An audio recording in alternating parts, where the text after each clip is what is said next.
மணிவண்ணன் சொல்லி பரமக்குடிக்கு பக்கத்தில் மலேசியாவில் கொல்லப்பட்டான். அது எப்படிங்கிறது மர்மமாக போச்சு. பாடியை கொண்டு வர வழி இல்லை. நான் டிவியை தச்சியெல்லாம் பார்த்தேன். அதில் ஒரு ஓலை குடிசைக்கு முன்னாடி அந்த பையனுடைய அப்பாவும் அம்மாவும் பரம ஏழைகள். என் பிள்ளை முகத்தை கூட பார்க்க நாதி இல்லையே. எம்எல்ஏட்ட போய் சொன்னோம், மந்திரி எம்பிகிட்ட சொன்னோம், மந்திரிகிட்ட சொன்னோம், யாரும் கண்டுக்கலையேன்னு சொல்லி பேட்டி கொடுத்தாங்க. அதை பேட்டி பார்த்து மனம் கலங்கி நான் உடனடியாக மினிஸ்டர்கிட்ட சொல்லி, அவர் வெளியுறவுத்துறை அமைச்சர்கிட்ட சொல்லி மலேசியாவுக்கு தொடர்பு கொண்டோம்.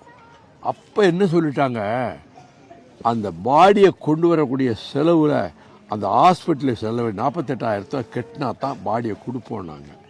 நான் உடனே என் உதவியாளர் அடைக்கலத்தை திருச்சியில் உள்ள போஸ்ட் ஆஃபீஸில் 48,000 மலேசியாவுக்கு அனுப்பி வச்சு பாடியை கொண்டு வந்து மாவட்ட செயலாளரெல்லாம் போய் மெட்ராஸ் ஏர்போர்ட்டில் வரவேற்று பாடியை கொண்டு பரமக்குடி பக்கத்து ஊரில் அடக்கம் செஞ்சேன். நானும் அங்கே திரும்ப போனேன்.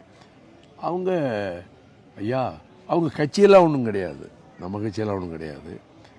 ஒரு ஒடுக்கப்பட்ட சமூகத்தை சேர்ந்த பையன் அந்த குடும்பத்தினுடைய துக்கத்தில் கலந்துக்கணுங்கிறதுக்காக அது அது மாதிரி நிறைய இன்சிடெண்ட்ஸு நான் தலையிட்டு கொண்டு வந்து சேர்த்தேன்.